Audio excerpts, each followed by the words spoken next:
Good morning. I'm Kristyn Schweitzer, Director of Sales for the Northeast for Sprague Energy. Welcome to Sprague's Refined Products Review, where we discuss what's moving the market, giving you insight into what we're seeing every day. Today is Wednesday, May 28th. I hope everyone enjoyed the Memorial Day weekend. We've officially begun the summer driving and demand season, with pricing currently at favorable levels for hitting the road. Where you're headed is likely easier to determine than the market. Prices have continued to be choppy, but we're used to it, aren't we? Per usual, we're seeing a mix of geopolitical, legislative, and structural market forces pulling in different directions. First, let's talk policy. Last week at the Eastern Energy Expo, EEE, Energy Marketers of America presented how alongside the National Energy and Fuels Institute, NEFI, they've played pivotal roles in pushing back against the Advanced Clean Trucks Act, which mandated increasing sales of electric trucks and cars.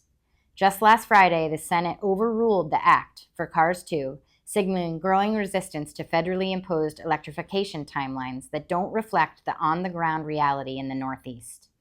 That's not the only legislation that is a hot topic for our industry currently.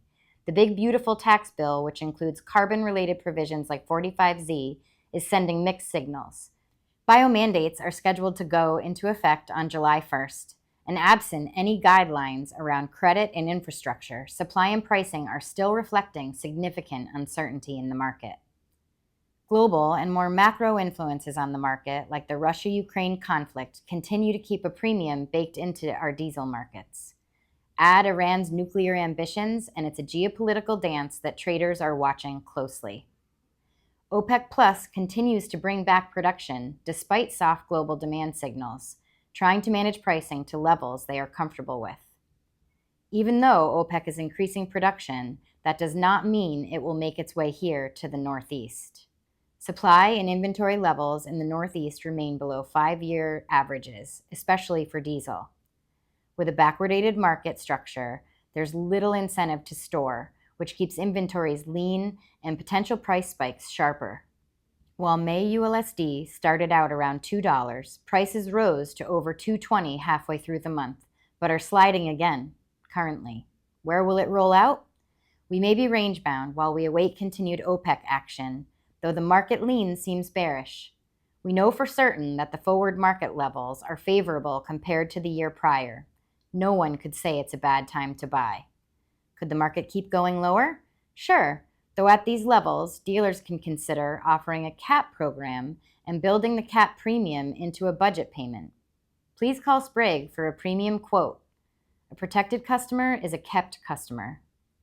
Looking ahead, keep an eye out for the short-term energy outlook released next week from the EIA and on the Renewable Fuels Obligation, the RVO, as well as RINs.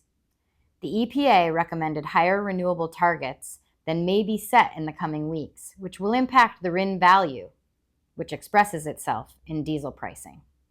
Thus, why heating oil generally trades under ULSD. The bottom line, RINs pricing will impact rack pricing. For the Northeast, all these variables mean one thing: continued volatility. We all need to remain agile, think about our hedge, and watch policy developments closely. Please support your local state associations as well as the national associations that are continuing to lead on your behalf. And as always, please contact Sprague to discuss the market and any questions you have. We're here for you, and we have tools to help keep an eye on the market with you. In other interesting news, the penny has been discontinued and will be phased out over the next few months. Since about 2006, it's been more expensive to mint a penny than the coin is worth. Inflation has made it impractical to mint. This isn't the first time we've discontinued a coin. In 1857, the U.S. discontinued the hay penny, which was worth a half cent. For now, the U.S. will be keeping the nickel and the dime in circulation, though the nickel is already minted at a loss and has been for about as long as the penny, so perhaps it's next on the chopping block. This likely won't affect things much here.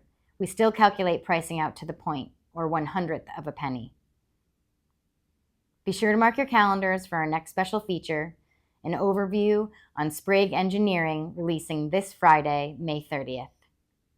That's all for today. Thanks for joining us. We'll be back next Wednesday with another Refined Products Review. Refine your insight, fuel your success.